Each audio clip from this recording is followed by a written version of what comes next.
es que en el entorno de la geografía costera de la parte sur de Europa, la parte de Cádiz, la parte andaluza, y no se ha encontrado todavía, pero existe, aunque la costa africana es mucho más abrupta, no tiene tanto puerto como tiene para hacer al territorio, al continente, pues han encontrado muchos, digamos, paisajes donde existía un culto, una devoción a determinados dioses, porque el hecho de haber navegado y haber llegado se hacía como un agradecimiento a esa llegada, pero también la petición de que los viajes no eran nunca exitosos, ni tenían los frutos que el viaje se esperaba de ellos, hasta que no se volvían al sitio de donde habían podido salir. No ha habido descubrimiento de los que nunca volvieron. Siempre ha habido en esa relación pues una necesidad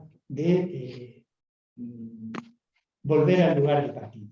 Eso es la cultura árabe, que es muy nómada, es un saludo que sigue siendo permanente. Lo que se pide y se desea para el viajero es que vuelva con bien al lugar de partida, o sea, que regrese con salud, con vida, etcétera, etcétera. Bueno, pues todo eso está floreciendo como lugares donde había templos, donde había, digamos, sitios que daban al mar y donde se hacían, ¿cómo se llama? Votos, se hacían, digamos, cultos de agradecimiento a ese éxito de los viajes. Pero el hecho de que las leyendas se situaran allí ha tenido también mucha, digamos, utilización por las propias expectativas que la navegación tenía para salir de ahí. Los territorios más conocidos con la navegación costera por el Mediterráneo, pues es realmente lo que va a ir haciendo florecer toda la cultura mediterránea, que es muy compartida en cuanto al comercio, en cuanto a las exploraciones, en cuanto al intercambio de utensilios, etcétera, etcétera. Pero salir a navegar fuera del Atlántico ya era otra aventura, pero tenemos yacimientos fenicios que están en el Atlántico, tanto en la costa marroquí como en la costa europea. Y tenemos después que también los exploradores nórdicos, los vikingos y demás, pues siempre confluyeron desde el mar Atlántico, desde el océano Atlántico hacia el Mediterráneo. O sea que parece que no había el famoso expresión de Finisterre, con la que se le definía, pues parece que no era tan total, sino que evidentemente había una circulación. Pero esa circulación realmente, cuando pasaba, el hecho de que el estrecho fuera algo muy definitivo, lo encontramos en las primeras cartografías. Cuando vemos la cartografía, digamos, de todo lo que es la Euroasia, parte de África, los mapas primeros que se van haciendo, se identifican las columnas de Hércules y no se identifican otros territorios. Es decir, que ya es un territorio singular, ya es muy especial. Ya se tiene ahí un concepto, una reflexión en leyenda, que por eso se van depositando allí las famosas leyendas. Bueno, vais a encontrar todavía leyendas vivas, porque está reflejada en el paisaje. Por ejemplo, las grandes leyendas que han confluido en el estrecho, fundamentalmente las de Hércules. A Hércules se le atribuye que abre el estrecho, que con su fuerza separa las dos columnas, Calpe y Avila, los dos montes que están en el comienzo mediterráneo del estrecho, y que significan dos puntos de referencia constantes y singulares de que allí empieza ese brazo de mar. Y por otro lado, está también, allí se sitúa bastante de los viajes de Hércules, el país de las Hespérides, la lucha con Anteo. Anteo es muy famoso en África porque Anteo era un rey de Tánger, que era hijo de Poseidón y de Gea, la tierra, y que cuando va a Hércules, pues Anteo está haciendo con los viajeros y con los esqueletos de los viajeros una especie de monumento a su padre, y lucha con Hércules, y a Hércules siempre le va venciendo Anteo, porque Anteo, cada vez que cae, su madre Gea le regenera todas sus fuerzas y vuelve a luchar, hasta que Hércules lo entiende que es así y lo mantiene en alto para que nunca caiga a tierra y así le vence. Bueno, pues refiriéndonos a esto, en Ceuta, en su límite con Marruecos, hay unas montañas que tienen una forma, son geomórficas. Ahora se le llama la mujer muerta, pero siempre se le llamó o el Atlante o Anteo, o sea, la tumba de Anteo. Anteo allí yace su sueño, pero algún día puede que su madre Egea le despierte y vuelva a ser el rey del estrecho, como antes se señalaba. Bueno, la importancia de estas leyendas es que nosotros la tenemos en nuestro escudo. El escudo nacional de España mantiene las columnas del estrecho, pues de una época anterior a los reyes católicos, porque lo primero que lo mete es el rey Francisco, el rey Fernando, que incluye las columnas y cuando van a hacer el escudo ya definitivo en la época imperial con Carlos V, es cuando se le cambia a las columnas el epígrafe de non plus ultra por plus ultra, que seguimos manteniendo en las dos columnas, más allá. Es decir, ya se había descubierto América, ya el mundo era más allá, ya desde aquí se podía alcanzar la globalización, etc. Bueno, una cuestión importante ahí es que desde este periodo se van sucediendo las culturas que están en el norte y en el sur de Europa. Es decir, la romanización se produce en un avance constante porque uno de los, digamos, confrontaciones más grandes que tiene el Imperio Romano son con los púnicos, los cartagineses, que tienen su ámbito también de expansión en la península ibérica. Y eso se va conformando y la romanización se va produciendo a partir de la península ibérica hacia el sur, todo el norte de África, la Tingitana, la Mauritania, y se va extendiendo, por lo que viene también de la parte oriental, helenística, desde el Oriente Medio, ¿no?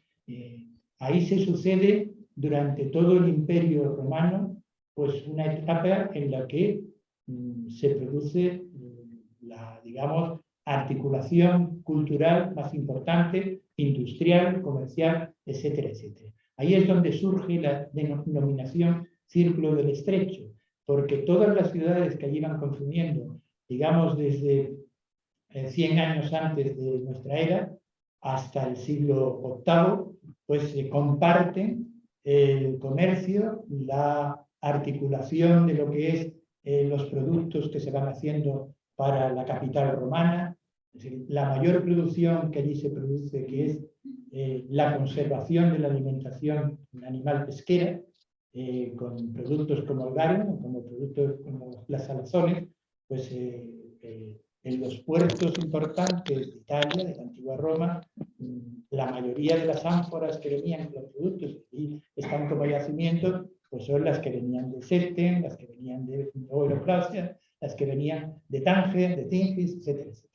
Bien, hay una cooperación constante entre el norte y el sur. No se produce esa diferencia.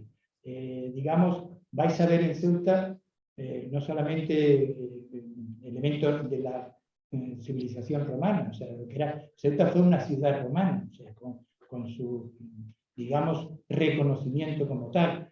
Y uno de los museos que hay en Ceuta es una basílica tardorromana, que es del siglo IV, y que, bueno, es una gran basílica. O sea que estamos hablando 2 siglos antes de la llegada de los árabes, de los musulmanes, ¿no?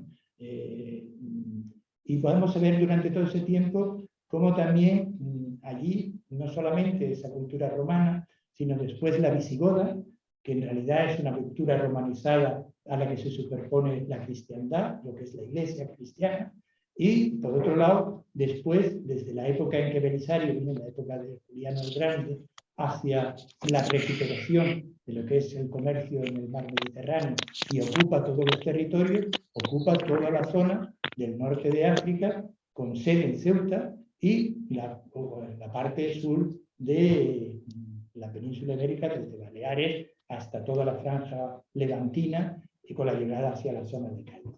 Bueno, toda esa época el estrecho no se llamaba el estrecho de Gibraltar, se llamaba el estrecho gaditano de Cádiz, porque el puerto más importante que había en la zona era Cádiz.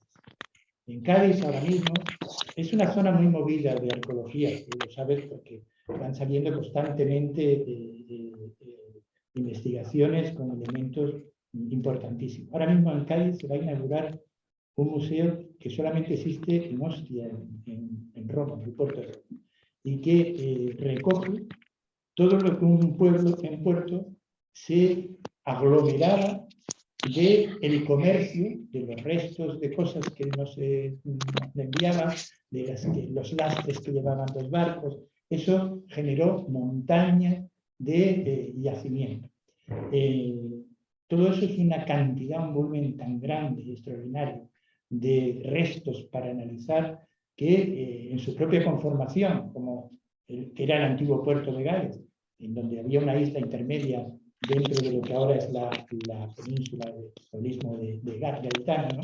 Y está justo en se descubrió cuando empezaron a restaurar el centro del rectorado de la Universidad de Cádiz, y que era un antiguo cuartel, y que en sus yacimientos, en parte de los bajos, se empezó a excavar. La excavación es profundísima, y allí dentro se ha hecho un museo impresionante que se puede andar por lo que era el puerto gaditano antiguo.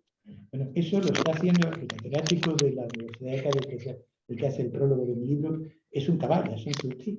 El que vais a conocer, el arqueólogo de Ceuta, Fernando Villada, que es el delegado nuestro de la asociación en Ceuta, pues es de Algeciras. Y hay una cantidad de arqueólogos que han surgido en Gibraltar, es decir, la propia riqueza de los yacimientos ha ido produciendo una excelencia en la profesión de arqueología, que es la que ahora mismo está produciendo esa cantidad de ese impactante volumen de restos. Es importante tenerlo en cuenta porque esos restos van identificando eso que hablamos de región geoestratégica, de que durante todo ese periodo no ha habido un cortocircuito en civilizaciones, sino que siempre se ha producido esa conclusión. ¿Qué pasa en la época árabe? Desde la llegada de los árabes y de la musulmanización, digamos, de toda la cultura, tanto en una villa como en la otra. Bueno, pues durante esa época, el que es poderoso en una de las orillas inmediatamente ocupa la otra. Es un ritmo de evolución que se va, perdona, dime que yo me pongo a hablar de esto. Me cortáis y ya está. Entonces, decía que efectivamente en esa época el que domina una parte domina. La primera dominación, que es importante, que ha dejado los restos más fabulosos que vais a ver de ese periodo, es la que se produce con el califato de Córdoba. El califato de Córdoba rompe su vinculación al califato oriental, porque la expansión musulmana y árabe en la península ibérica dependía del califato oriental. Y entonces lo que hace, y fundamentalmente lleva ya a la práctica fortificada, es Abderramán III, que es que construye las dos grandes fortalezas, una en Tarifa y otra en Ceuta. La de Tarifa ahora es el castillo que llaman de los musulmanes, pero que es el castillo antiguo del califa de Córdoba. Y el de Ceuta, que es igual. Tiene una peculiaridad increíble porque están hechos los dos con un tipo de piedra que solo se da en Cádiz. Es decir, que la ingeniería que lleva a hacer la fortaleza de Ceuta, porque la de Tarifa está en la Villa Gaditana, es la piedra ostionera, que es una piedra de aluvión, de calcificación, que va haciendo el marisqueo, lo que es el marisco de la zona, produce una piedra muy especial, muy útil para la construcción, y el tipo de construcción califal, que ya sabéis que la dobla sobre tesón, pues permitía hacer muchas participaciones y ir construyendo. Con ese tipo de piedra se reconoce mucho por el color, se reconoce mucho por la textura. Y entonces ya está analizado de dónde surgió la piedra con la que se construyó el castillo y la muralla califal en Ceuta. Y venían en barcos, pero para eso tenían que tener técnicos de extracción, que no es cualquier pedazo de piedra, sino que hay que extraer piedras que sean válidas para construir una muralla y navegar con ellos y desembarcarlo y construir y demás. O sea que la tecnología que llevaba a todo eso era realmente grandiosa. Y en el hecho de haber Tao reutilizó esas fortificaciones que con los avances, digamos, de lo que ha sido los instrumentos de guerra, se han ido reponiendo. Las murallas, esas murallas, pues nunca se pidió una tregua para decir, mire, vamos a tirar esta muralla y vamos a construir otra, sino que las murallas se construían una encima de las otras, o una delante de las otras, porque no había tregua, porque había que... Entonces, veréis que la muralla califal, en la que está la puerta califal es una maravilla, porque es exactamente muy semejante a la que hay en Córdoba, en Medina Sara. Tiene un alfil, lo que pasa es que aquí la piedra, por la parte geográfica del istmo, tiene la torre defensiva de la entrada, la tiene muy pegada a la piedra y entonces el alfil va bordeando no solamente la parte central de la muralla, sino la parte de la torre. Y es muy curioso. Estaba pintada exactamente igual que estaba pintada la mezquita de Córdoba, en sus colores rojos y blancos. Y bueno, se ha hecho una entrada desde arriba, desde los merlones que hay, que ya es de la muralla renacentista, y se va bajando por una escalera donde uno va viendo entre las dos murallas esa puerta de entrada. Esa puerta de entrada, durante siglos, hasta la llegada de los portugueses, fue la puerta de entrada y salida de la ciudad que estaba amurallada. Y de ahí se entrada a una ciudad que es seguramente una de las ciudades medievales que tiene más literatura hecha de cómo era, de cómo se componía, cómo vivía la gente, cuáles eran las calles, cuáles eran los baños, las mezquitas que había, porque Ceuta tiene un libro que es medieval, que es el del Ansari, y que relata exactamente cómo era la ciudad en ese tiempo. Esa ciudad medieval que tenía allí su estructura, digamos, gubernamental, al lado de la puerta, se siguió sustituyendo en la época portuguesa, la época posterior española, etc. Pero allí siguen confluyendo esos elementos porque los portugueses, durante casi un siglo, siguieron defendiéndose con la muralla califal. No destruyeron la muralla califal, sino que permanecieron con ella. El comienzo de la artillería y la importancia de los impactos es el que lleva a construir la muralla renacentista con baluartes y que es la que produce que la entrada de agua que había desde una de las bahías, los propios portugueses la abran, vayan abriendo el canal y salgan por la otra. Hoy sigue siendo un foso navegable, pero un foso navegable que pasan las patrulleras, pasan los barcos de pesca, pasan las embarcaciones deportivas, los yates. O sea, yo de pequeño lo pasaba nadando, ahora ya no nos dejan, porque en aquella época nos dejaban ser más atrevidos, ahora ya no. Además aprovechábamos la corriente, porque la marea hace que con el cambio de marea la corriente vaya hacia un lado de la playa o hacia el otro. Entonces íbamos a bañarnos a una playa o a la otra en función de donde nos podía llevar la corriente. Y llevábamos la ropa allá, porque no la dejabas en una playa, si no tenías que atravesar la ciudad bañador. O sea que, bueno, costumbres que nacer y criarte en una ciudad muy fortificada, pues te da inmediatamente un sentido de la historia y de ocuparte en una posición, que es otra de las cosas que quería resaltar. ¿Por qué es una región geohistórica? Porque contemplas allí, viendo perfectamente cómo la historia sigue manteniendo sus elementos, se han superpuestos uno sobre otro y no se han eliminado. O sea, se pueden perfectamente reconocer todo lo que se ha ido depositando en historia. Por lo tanto, el periplo que se hace no solamente un periplo horizontal en lo que es nuestra época, lo que es esta geografía que vemos hoy, sino que también es un periplo perpendicular en el tiempo y que puede hacernos aportar la visión de otras épocas, de otras edades, como era aquello, que no lo dan otros territorios y que por eso este se parece y se pronuncia como tal región geohistórica por su importancia en ese sentido. Bien, sigo con los elementos comparativos. Con la época, digamos, en la que se produce todo ese periodo de conquista musulmana, se van produciendo la llegada no de elementos reinantes en Marruecos, sino que Marruecos es previamente ocupado por las tribus que van viniendo ya muy ideologizadas en su islamismo, que son los almorávides, los almohades, los merimíes.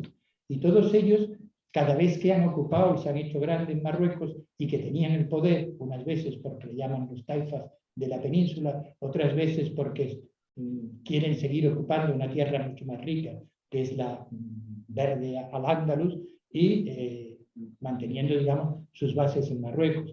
Y durante todo ese periodo, pues se ha producido ese intercambio entre el continente africano y el continente europeo. Y que realmente vais a encontrar murallas meriníes, murallas almohades, por ejemplo, Gibraltar, que es un elemento geográfico que tiene ese componente histórico tan importante en vestigios como lo es Ceuta. Son, digamos, yo creo que los dos territorios donde se pueden encontrar mayor cantidad y mayor diversidad de yacimientos arqueológicos. Pues Gibraltar, veréis que ahora han restaurado muy bien, además, las murallas árabes, las murallas almohades, y que la torre más importante que hay es una torre meriní, o sea, que es la torre que sigue existiendo allí, que existía en la época en la que conquistaron en la Reconquista, conquistaron Gibraltar, y posteriormente lo mantuvieron como punto de asedio importante al reino andalusí. Todo eso va conformándonos que durante ese periodo de tanta dinámica de movimiento se van compartiendo elementos de construcción, elementos de fortificación, elementos de poder que son alternativos y en uno y otro sitio van a ir cambiando, pero ¿cuál es el resultado? Esa mezcla, que allí podemos distinguir sus elementos, pero lo que estamos viendo constantemente es una mezcla. Entonces, reconstruir todo esto supone que en todas estas entidades, siendo homogéneo en cuanto a su identificación, en cuanto a sus elementos técnicos, sin embargo son diferentes, porque han tenido historias peculiares. Por ejemplo, Tarifa. Tarifa, esta estructura que es el castillo, digamos, califal, se transforma medievalmente con todos los elementos que hacen tan importante el bastión como el castillo de los Guzmanes, ¿no? El castillo de los Guzmanes tiene su propia leyenda, la famosa leyenda del padre que lanza el puñal para que maten a sus hijos, que era realmente el mensaje a toda aquella sociedad, que era la importancia que tenía mantener aquella fortificación. Era más importante que tu hijo sufriera una muerte hecha por el enemigo, porque lo importante, la vida, dependía de que mantuvieran aquellos elementos estructurales. Bien, todo eso lo vamos viendo como si aquello fuera un museo. Pasamos por aquí, por allá. ¿Qué viene después? Pues digamos que la época en que, vamos a ver, la Reconquista se termina en Portugal, todo lo que es el territorio de Portugal, muy pronto. Portugal es un pequeño reino. Portugal, cuando hace la conquista de Ceuta, no llega a tener 1 millón de habitantes. Y es cuando inicia la globalización primera mundial, que es portuguesa. Y en sus manos ya está. Ceuta, la conquista es en 1415, y pensemos que hasta el 1492 no termina de la guerra con el reino nazarí. Es decir, que casi un siglo estamos hablando de la existencia en el estrecho ya de dueños distintos. Y en aquel periodo se va produciendo una decadencia del reino nazarí muy importante, que es su última etapa, y que va produciendo que muchos de los ejércitos que son poderosos, pero no tan poderosos como los ejércitos que les asedian, pues tomen opciones diversas. Y una de ellas muy importante es que en el 1460 ejércitos enteros nazaríes se pasan al lado africano. Pensemos que en el lado africano ya han tomado portugueses la zona de Ceuta y que han arrasado todo lo que es el entorno, en donde ahora está Tetuán, y donde está la zona del río Martí, que es un puerto importante para el corso, y toda la región aquella que vais a ver hasta Larache, tiene una importancia para las razias que se hacen, porque los portugueses de Ceuta necesitan leña, necesitan ganado, etcétera, etcétera, y hacían razias de tomarle a los musulmanes o a los árabes del norte de África todo aquello, ¿no? Cuando llegan los nazaríes, la primera gran, digamos, diáspora musulmana, porque nosotros tenemos 2 diásporas grandes, que una es la judía, y otra la musulmana, que en sus contingentes mayores van a asentarse en el norte de África. Cada vez que hay una expulsión, y las expulsiones no se producen solo entre cristianos y judíos, se producen entre musulmanes y judíos. Cuando llegan los almohades, que son creyentes, que vienen del desierto iluminados con la fe maometana, lo primero que hace es obligar a los judíos a que se conviertan. Y mientras los reyes católicos le dan la opción de convertirse o irse, estos o se convierten o los matan. Y entonces la conversión obligatoria de los judíos, que es de las más traumáticas que se han producido en la historia. Y bueno, todo eso significa que se van asentando en una y otra ribera componentes humanos que ya no son solamente étnicos, sino que son culturales, que son diferentes y que han ido dominando en una parte y en otra. Bueno, Tetuán lo reconstruye un caudillo nazarí a partir de esos años 60, que es Almandari, que es el constructor de Tetuán. Veréis que las murallas de Tetuán, la primera parte, son las murallas de esa época, pero que tienen mucho que ver con la construcción nazarí andalusí. Una de las cosas más impresionantes que vais a ver es que en Tetuán, la medina de Tetuán, que no es una medina grande, es una medina abarcable, pequeña, aunque se pierde uno igual que en cualquier otra medina. La medina, yo para mí, he visto muchas medidas en el mundo árabe, es la medina más importante, más impresionante que hay. Pero una parte importante de ella es nazarí. Es como si andaseis por las calles de Granada, de la antigua Granada, y además está reconstruida perfectamente porque la Junta de Andalucía ha hecho un programa muy largo durante muchos años de reconstruir todo lo que es, porque realmente son las señas de identidad de cómo se era en aquella época a un lado y se traspasó a otro. Bueno, pues Almandari se hace fuerte y no solo va poniéndole coto a la racia de los portugueses que necesitan habituallarse de la península ibérica, por eso es con acercamiento más a España que a Portugal, que las provisiones llegan más tarde y a veces ni llegan, y que, por otro lado, tiene que encontrar una fuente de vida. Y la fuente de vida que encuentra es el corso.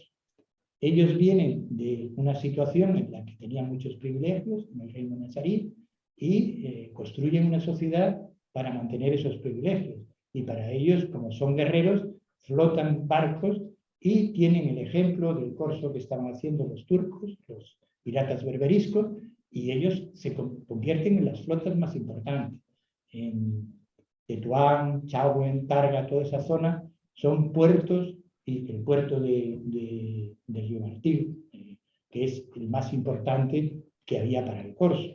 Ese y el de Safi, que está enfrente de Rabat, y que fueron dos ciudades que eran fundamentalmente nazaríes. Tan nazaríes en aquella época que en realidad no había una estructura gubernamental que gobernara todo el territorio hasta hace 300 años en Marruecos. Había reinos de Tafia, señores de la guerra, etcétera, etcétera. Pero no había quien pusiera orden en lo que era un Estado moderno, que ya en España aparece a partir de los reyes católicos y que Portugal lo tiene desde ese momento. Entonces, toda esa confrontación se va produciendo también en un modo de vida.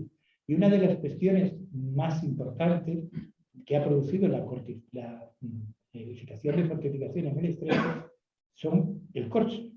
El corso es en el estrecho algo natural, porque salir a buscar en pleno mar una nave para atacarla, robarla o coger a los esclavos o llevarte a las personas para después cambiarla mediante cautiverio, pues allí es como un embudo. Te sientas allí a esperar y cuando tienen que pasar por allí, pues allí vas cogiendo en otras orcas. Es lo mismo que hacen las orcas. No vais a tener tiempo, pero una de las visiones más importantes del estrecho del mundo animal, de la biológica, es ir a ver cómo las orcas esperan la llegada de los atunes y cómo el atún, que es un pez atlántico y oceánico, solo entra en el Mediterráneo porque va al fondo, allá hasta Grecia, a desovar. Los atunes han tenido esa, digamos, costumbre tradicional en toda su existencia, porque el ser humano aprendió a cazarlo con técnicas muy inteligentes, porque las almadrabas requieren que estén gobernadas por patrones náuticos, porque hay que saber de las mareas, hay que saber de cómo llega la climatología, de cómo las corrientes funcionan, de que todo eso va cambiando también con los vientos, etcétera, etcétera. Entonces, todo lo estrecho se llena de almadraba. Todo lo estrecho produce algo que es una industria muy temprana, porque los que aportan esa tecnología de mantener los alimentos son los fenicios. Los fenicios crean las salazones y es una manera de conservar todo ese tipo de pescado para que se pueda consumir en el tiempo sin que se eche a perder. La otra cuestión esencial es el garum. El garum era un producto exquisito que se vendía en ánfora, que se fabricaba. Hay piletas de garum para elaborar el garum. En Ceuta, cuando levantas cualquier casa del centro, ahí estaba la zona, aparecen las piletas. Y aparecen, las veréis en Buenos Claudia, las veréis en todas las zonas donde hay yacimiento, en Conil, en Chiclana, toda esa zona aparecen porque era una conserva que se iba depositando los restos, con las vísceras y demás, de todas las pesquerías y que necesitaba de mucho tiempo para elaborarse. No solamente tenía era un contribuyente muy especial en el gusto de comer, sino que se le atribuían efectos afrodisíacos, efectos sanatorios, etcétera, etcétera.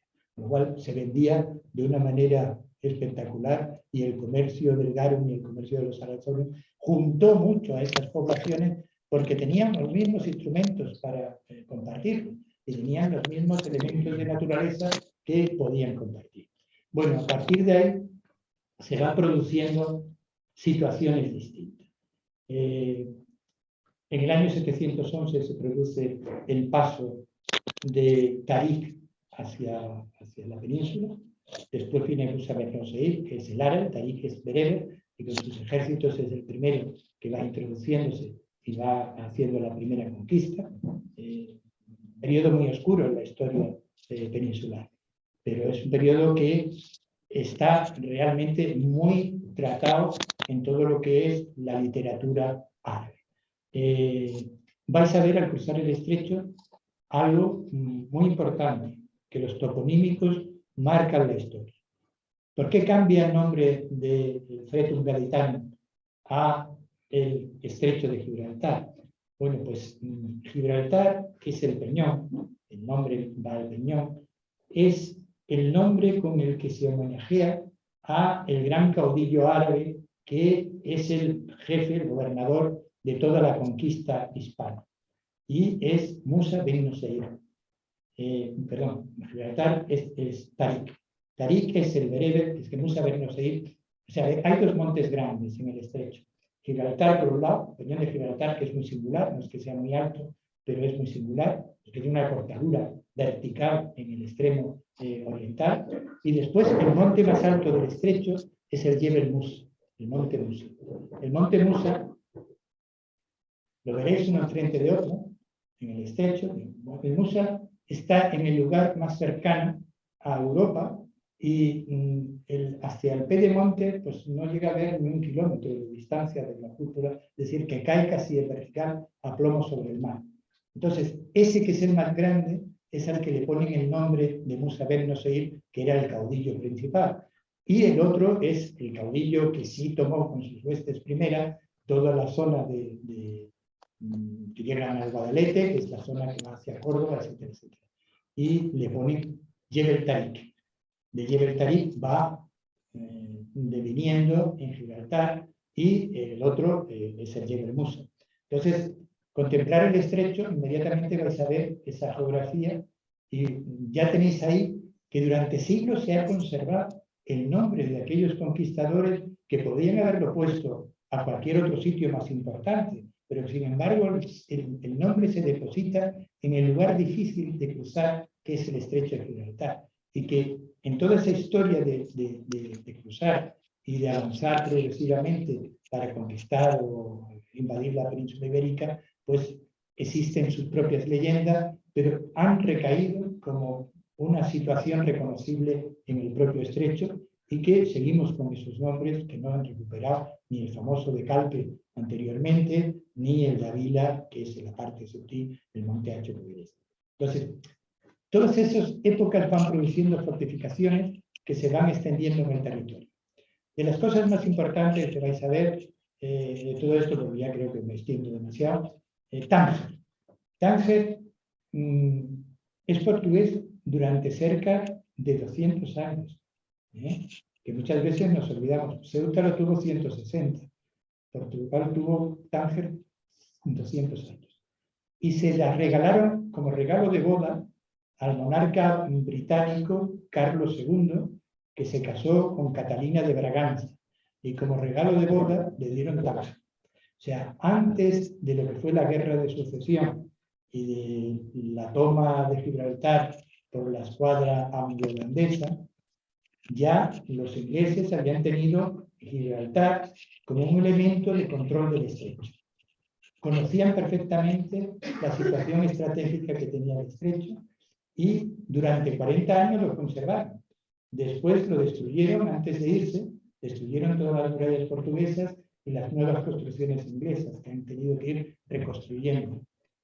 Pero allí hubo una importante construcción portuguesa de fortificación de la ciudad, que llega hasta la Medina y que veréis arriba, la alcazaba, todavía restos. El Tánger tiene otra cosa muy interesante. Tánger es el único experimento humano de una ciudad internacional. O sea, de una ciudad internacional de verdad, porque las leyes se hicieron para que vivieran los, digamos, que se aposentaban allí de otras nacionalidades. El Tánger ese tiene muchos restos a lo largo de toda la ciudad, pero el Tánger ese era de una extensión que no tiene nada que ver con la que tiene el Tánger actual. Tánger es la ciudad más grande del estrecho. Hoy en día tiene cerca de 1.000, tiene 900 y pico mil habitantes. Es decir, que es la ciudad más grande que hay en el estrecho. Y el Tánger internacional, en su época más fastuosa, llegaba a tener 150.000 habitantes. En otras épocas, Tetuán fue un sitio de refugio moderno. Durante la guerra civil en Tetuán, de Tetuán y de todo el Marruecos, de todo el protectorado español, incluso de la península, los que pudieron, hubo refugiados republicanos que llegaron a ser 50.000 personas, que estuvieron en el exilio durante el tiempo de la guerra civil y después posteriormente. Cuando llega la Segunda Guerra Mundial, el régimen internacional de Tetuán se repartían los periodos, digamos, de policía. Lo más importante del tratado en que se basa el reino, la ciudad de Tánger, es que lo primero que obliga es que es una ciudad pacífica, en que no puede haber ningún, digamos, elemento bélico que haga que se posicione la ciudad en un sentido u otro. Por lo tanto, lo primero a lo que renuncian todos los que van a habitar en la ciudad es que allí no hay aparato bélico. Por lo tanto, ¿quién van a ser, digamos, los gestores de ese Tánger internacional?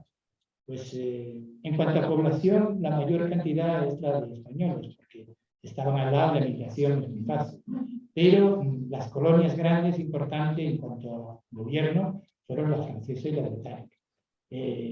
La francesa es muy importante porque el urbanismo tangerino, a diferencia del urbanismo del resto del norte del protectorado español, es muy francés y es muy malo. Es muy malo en el sentido, no es por ser francés, sino porque era muy corrupto. Y entonces no hubo una planificación urbana, digamos, honesta y seria, que tuviera en cuenta las virtudes del urbanismo, sino que fue una especie de explotación y de especulación sobre los terrenos que llegó a conformar la ciudad de una manera muy confusa.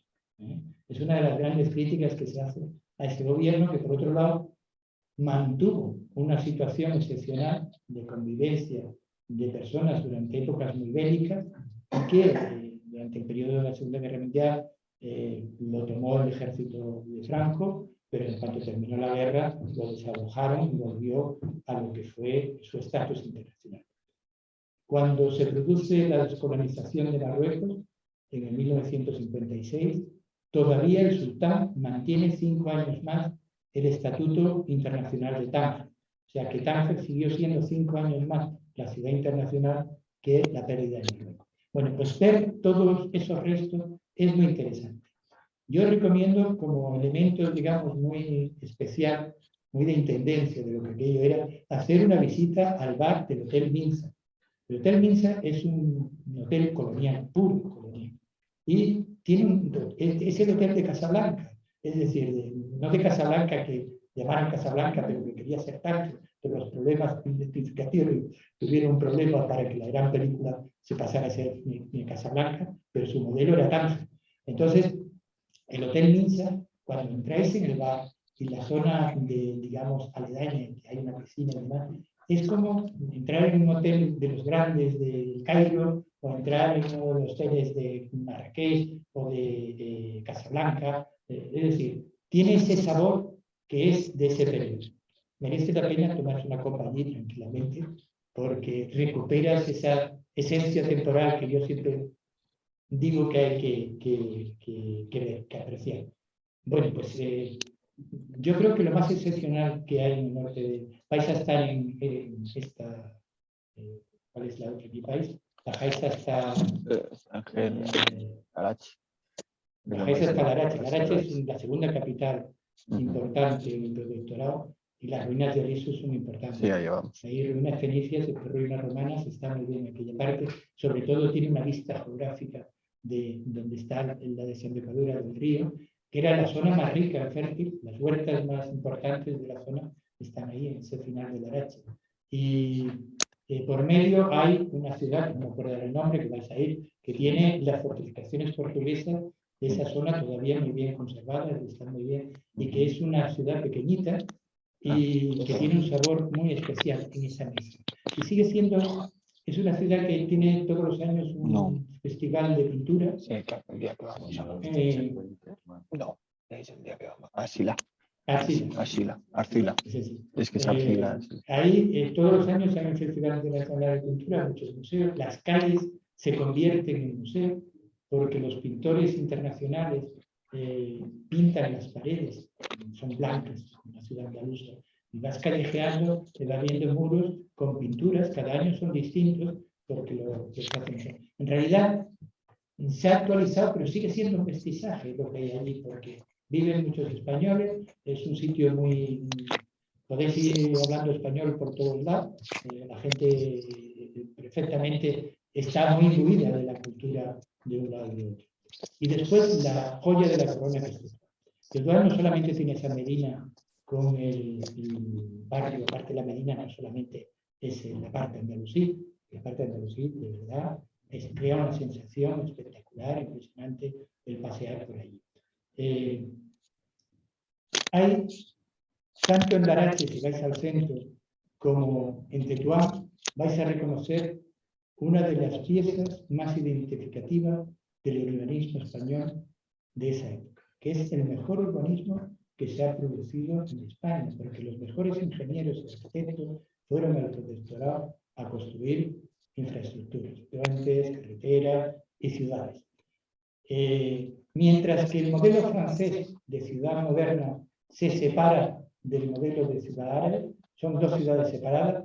El ejemplo clásico es este, pero lo veis en Rabat, lo veis en Casablanca, está la ciudad musulmana, por un lado, y separada está la ciudad europea.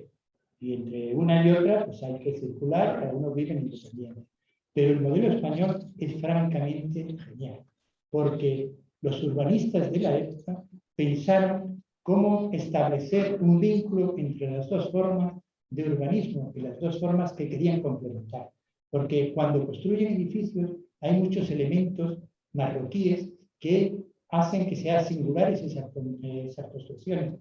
Pero el urbanismo es esencial porque lo que hacen es una gran plaza donde la Medina confluye y donde empieza la ciudad del ensanche, que no solo es una ciudad europea, porque hoy en día un tetuaní está mucho más creído que esa ciudad es esencialmente marroquí y suya, que en una ciudad que trasplantamos de la península en su modelo que era la Málaga del siglo XIX o una cosa así. Es un ensanche cuadriculado, pero sin embargo lo ves, vas paseando las calles y cuando pasas de la ciudad musulmana, que es el abigarrado de la Medina y demás, y del Sopo y demás, todo eso, entras y vas teniendo la misma forma de vida, pero con una arquitectura completamente distinta y muy nuestra. Es fantástico, de verdad que es una de las cuestiones. Otra de las cuestiones que allí ha quedado, si tenéis tiempo, aunque no creo que tengáis tiempo para mi exposición, es la Escuela de Pintura de Tetuán, que es fantástica. La Escuela de Pintura fue la primera escuela de pintura en África, porque es muy temprana y se produce, digamos, como una escuela, instituto para los niños que desarrollan enseñanzas artesanales y artísticas al mismo tiempo, pero va evolucionando como una verdadera escuela de pintura. Y cuando se independiza Marruecos de España, se parte, los propios alumnos lo que hacen es, como con el ensanche, absorber como suyo esa escuela que les ha formado y que realmente le han trasladado técnicas pictóricas que son occidentales, porque en el mundo musulmán no se practica el retrato, no es antropomorfo, es fundamentalmente geométrica y, sin embargo, ha evolucionado hacia una abstracción magnífica, donde se han confluido las técnicas de la pintura clásica nuestra, han estudiado un sitio en otro y han ido evolucionando, y existen bibliografías muy importantes y estudios muy importantes sobre que la escuela de pintura de Tetuán ha influido en la pintura de todo Marruecos, porque hay una confrontación con otra escuela que hay ahora en Rabat y en Casablanca, que mantienen, digamos, la competitividad en enseñanzas de nivel. Bueno, y después me queda por hablar de Ceuta. Y Ceuta, bueno, pero se lo va a enseñar Fernando, que es el mejor que puede enseñar Ceuta. O sea que, en fin, esto que yo he hecho me recuerda a un cuento que siempre me gusta recordar, que es el de Monterroso, que hace cuentos muy chiquititos, como sabéis, que es un padre que le lleva a su hija desde el interior de un país sudamericano a ver el mar. Y cuando pone a la niña frente al océano, la niña se queda absolutamente obnubilada con lo que está viendo y termina diciendo al padre: padre, enséñame a mirar. Bueno, pues yo intento un poco que veáis las cosas de otra manera. O sea que espero que tengáis un buen viaje, que lo disfrutéis mucho y que salgáis de contenido. A ver si nos vemos después y contamos las experiencias. Claro que sí.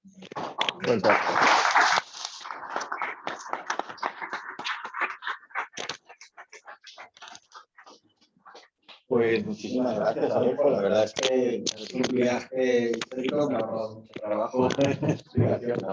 Pero se ha hecho una inversión genial, porque es que además mejor que él, que conoce en sus propios carnes bien la zona, desarrolla culturalmente para la gente y incentiva a la gente a conocer lo que es el círculo de este chévere. Este espacio que va más allá de un país, de dos países, de tres países, ya que vamos a cruzar a Marruecos, vamos a cruzar a Inglaterra, vamos a conocer a cruzar una zona franca, vamos a estar en una zona de protectorado, vamos a estar en una suma de diferentes realidades que hacen que no solamente que muchos decís, vais a Marruecos, pero no vais a Casablanca, vais a... No, los viajes de la asociación ya sabéis que lo que vais al estrecho, ¿eh? O sea, vamos al estrecho, vamos a conocer. Es más que Marruecos, es más que Europa. Estando ahí tan cerca, pues cuando uno hace un viaje con una agencia, pues ya, vamos a ver la ciudad. No, vamos a comprender un trasfondo histórico. Vamos a comprender una realidad que difícilmente se podría hacer de otra forma si no es estableciendo estos puntos, y gracias a personas como Adolfo, gracias a personas como Fernando, que le he animado que te conectase un momentito y te han mandado abrazos, porque has invitado porque hice esta una videollamada. Pero Fernando, que aquí hay que decirlo, nos van a recibir, pero más que con los brazos abiertos. Bueno, nos ponen el autobús gratis, nos van a abrir las llaves con todo. Hay varias sorpresas que no os puedo decir y que, pues, como ya sabéis, prefiero a guardarlas ahí. Francamente, es un viaje que, aunque habéis tenido pocas noticias, como habéis dicho a lo largo de esto, pero no porque no las haya, sino porque se ha ido trabajando y se ha ido desarrollando y yo creo que os va a sorprender mucho. Me sorprende hasta a mí la propia preparación. De hecho, pues no esperaba encontrar tanta información, además muy relevante, porque os voy a mandar información de podcast, de gente que ha trabajado mucho sobre lo cercano y lo lejano que está, ¿no? Y la importancia que ha tenido, y cómo sin querer nos pasa a los españoles como con América, que a veces la historia anterior como que no nos la han explicado bien o no nos hemos imbuido tanto, ¿no?, en ella, y nos pasa igual en esto, en el norte de África, todo lo que es el norte de África, y sobre todo el Círculo Estrecho, es una gran desconocida, más allá de los titulares de la Marcha Verde, de la descolonización y cosas así, que obligan y cortan una realidad. Bueno, aprovechar a hacer alguna pregunta, ya que está Utopía aquí primera, pues para tomar alguna nota mientras yo voy y traigo información práctica y os voy a pasar ahora. Así que, ¿tenéis alguna pregunta? De Adolfo, la apetece contestar. ¿Por qué le diría? Sí. ¿Qué es el espacio de pantalla? El libro lo tenemos aquí. Espera, si he traído. Es que no tenía libros. Sí, de todas formas, a los viajeros, como va a haber sorpresa y va a haber ricas y cosas así, os recomiendo esperaros a la vuelta, por si nos ha caído en gracia, ya vayáis a comprarlo. Pero nos ha traído. Hay una que está aquí. Ahora no sé.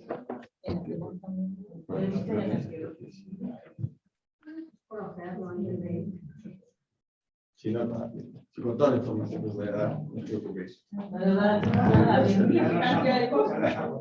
Sí, nos ha estado contando grandes cosas como los yacimientos prehistóricos, el Zoo y bueno, pues, problemáticas específicas interesantes. Incluso, pues, no tiene una reflexión interesante. Y ya a mí me ha llamado mucho la atención que como primer capítulo hayas metido una reflexión sobre pues, el problema que hay realmente actual, ¿no? Sobre el problema de, pues que al final visitamos las cosas como meros turistas, pero son puntos calientes de nuestro mundo actual, críticos, y tenemos que ser conscientes. Eso me gusta mucho su Desgraciadamente se conoce más de su territorio por las desgracias que pasan que por la, digamos, excelencia que tiene.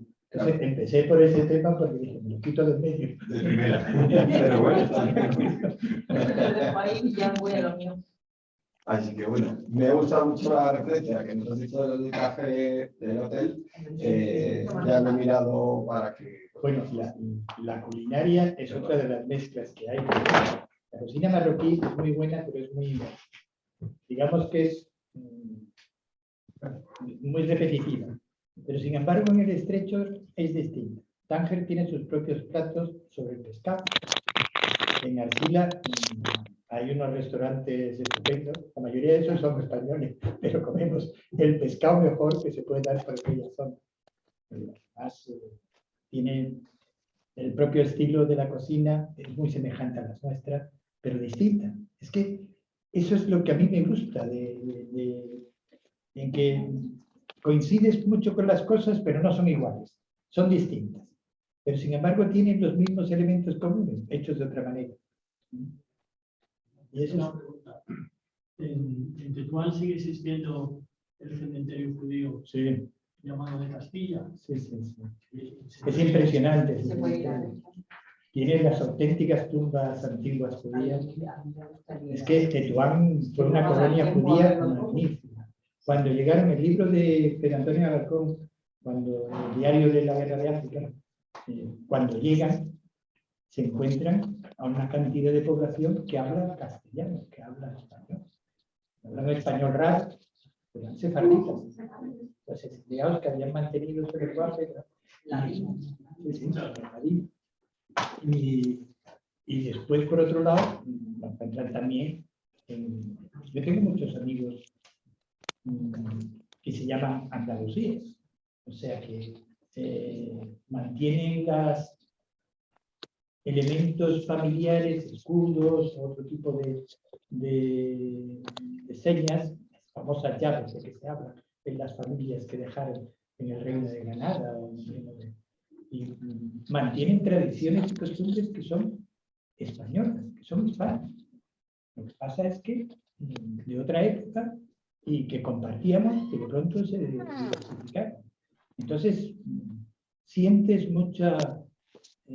no lo sientes en otros sitios, porque aquí realmente estás siendo con gente con la que compartes mucha vivencia, mucha parte de historia. Igual que te digo la cocina, te digo otras maneras de comportarse. Hay costumbres que te quedan, pues palabras, que son exactamente cosas que en nuestro lenguaje antiguo hemos ido olvidando, pero que sí sabemos lo que es. Y todo eso no es consciente el conjunto de la población. O sea que mi propósito es siempre trasladar la conciencia. Este libro está hecho fundamentalmente porque no hay un libro genérico sobre el estrecho. Entonces, la idea de que los propios ciudadanos del estrecho se vean concebidos como una región así, que compartimos todo eso, todo lo que hay ahí lo compartimos, pues sorprende mucho porque los lugareños son muy de su lugar, es decir, de Tarifa es de Tarifa. Sí, Marruecos está ahí enfrente, pero está ahí enfrente, ¿y para qué va a pasar? No se le ha perdido nada. Y sin embargo, tú dices, oye, pero los grandes pintores que han pasado por Tarifa, ¿tú has visto la pintura que han hecho? ¿Tú has visto que esto es Avenida Tánger y han estado viendo una influencia de la cultura que tienen ahí al lado y que deben pasar por aquí? Y de pronto tienen Pérez Villalta, que es un pintor de Tarifa, y es un pintor que recoge no solo lo que es toda la cultura helenística de las leyendas, sino que en la evolución de su pintura contemporánea, pues va perdiendo muchos elementos que son muy marroquíes. Y viceversa, a ellos les pasa lo mismo. Lo que pasa es que vienen más. O sea, vienen más los que pueden viajar o los que viajan por motivo, pero ya están muy arraigados las familias que están viviendo. Hay mucha población de marroquí en España. Y en aquella zona, pues hay bastante. Cuando paséis el estrecho, veréis una de las líneas rojas que parecían que nos iban a pasar en Punta Europa, que es la punta más extrema de Gibraltar. Hay un faro, el faro de Punta Europa, que es el último faro del estrecho, o el primero si se llega del Mediterráneo. Entonces, justo detrás, hay un pedazo de mezquita con un minarete enorme que es más grande que el faro. Y entonces lo ves desde todos sitios. Con lo cual dices, es que no van a pasar en tierra islámica, está prohibido construir lugares religiosos que no sean musulmanes. Entonces, pero sí se han conservado. En Tánger veréis un pedazo de catedral enorme, está al final de lo que es la Rue de Siguín, que vais a pasar por ahí, pues está el Choco Chico, el Choco Grande, seguramente los paseos que más haréis. Y bueno, vais a encontrar que la catedral es tan grande como la mezquita principal. O sea que, y sigue funcionando. Y hay muchas instituciones religiosas españolas. Los franciscanos fue una orden que no solamente llegó allí en la época muy temprana, sino que se integraron en la sociedad marroquí porque eran rescatadores. Es decir, contribuían al negocio de que a los cautivos los rescataban mediante un pago. Pero alguien tenía que atreverse a comerciar eso, en recaudar en las familias europeas, españolas, donde fuera, llevar el dinero, negociar la salida y garantizar que volvían a sus familias. Y bueno, pues a partir de ahí ellos han seguido una labor muy caritativa, en el sentido que tienen hospitales, tienen zonas de... Están muy arraigados, no... Pero eso sí, las campanas no. Sin embargo, cuando estéis en Ceuta vais a estar oyendo constantemente a los vecinos llamar a la oración y las campanas sonar, porque estamos en tierra de frontera y eso es, hay que apretar el oído. Bueno, Adolfo, pues muchas gracias. Te queríamos hacer un regalito, no sé si lo tienes. Si lo tienes, pues te lo hice la última vez. Pues ahora te doy otro. Sobre, es que a todo el mundo que nos regala su cultura, que nos regala su tiempo y dedicación. Ya sabes que yo de certificaciones Ya, bueno, pero no lo sabía. Fíjate que Fernando Compartimos, cuando yo estaba para el servicio de publicación de defensa, compartimos publicaciones con otros. Claro. Y entonces tendrás también la de los matemáticos y tendrás, bueno, pues entonces lo que sí que es una pena porque justo va a salir, está ya ahí, a punto de salir la última revista, ya sabéis que ya nos imprime, salvo un pequeño número para que haya gente que quiere. ¿Sacáis actas del Congreso, supongo? Sí, también. Esa también la voy a llevar unas. Pero de la última revista, hay el número, ya sabéis que Ignacio hace una cosa que es rescatar de nuestro archivo imágenes antiguas. Y rescata de una ciudad que has nombrado bastante, que es Las Galeiras, Cádiz. Y de hecho la foto de portada es una foto buenísima, que es precisamente de los años 60 con un coche, un Seat antiguo ahí pasando al lado. Y bueno, pues hay una descripción un poco. Y hay alguna cosa importante, te la debo y también la sacas. Así que un fuerte aplauso para...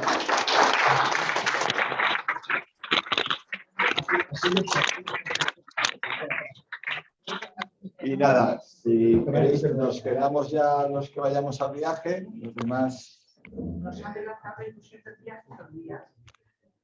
Bueno, eso está bien. Las expectativas está bien fomentar.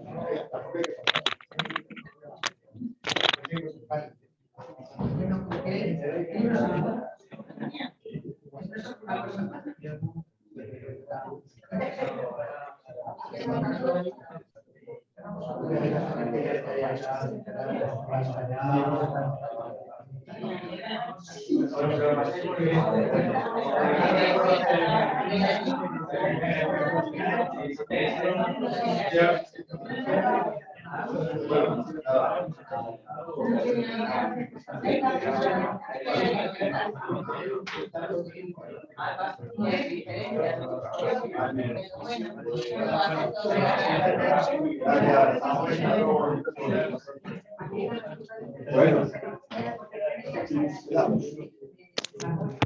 aquí nos quedamos. Entonces se apunta si alguien se conecta por Zoom, que creo que no. Pues lo pongo así para que... Sí. No voy a decir nada secreto. Solo es...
Puede ser.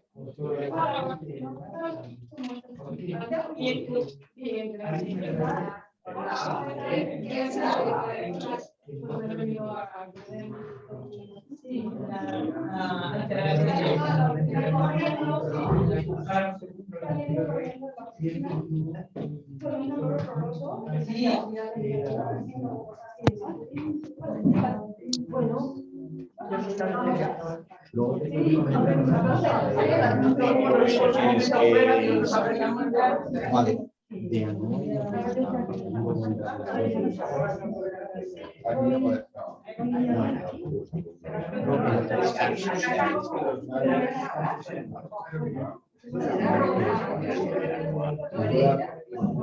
Ese que puede ser un poquito especial.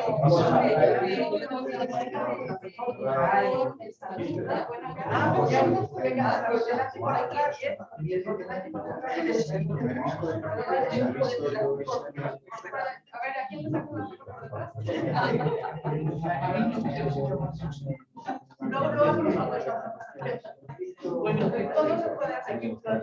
Todo se puede hacer. Un trabajo.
Bueno.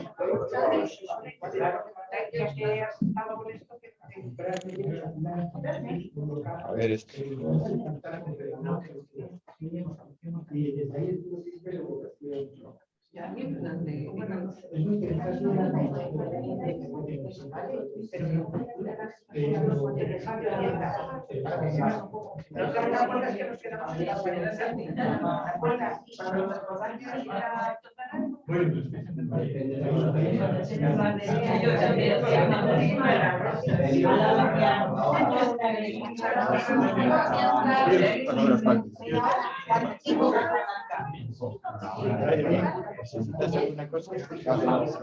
Gracias.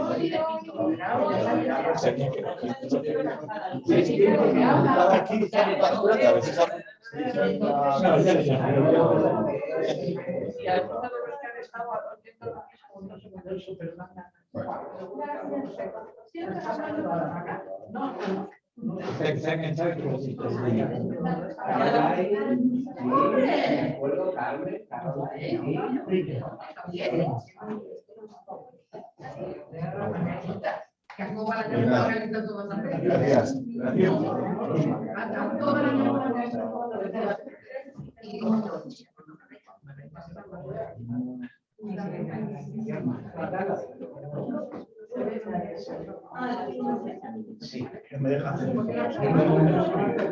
Nombre desde buenos días. Sí, cuando vi, es que no sabía que sabía que había tratado de y cuando me enteré por casualidad, porque vi lo de estar en México y ya me conmigo antes de que vas a estar. Yo la conté cuando dejaron cuando ya la opción de no ir a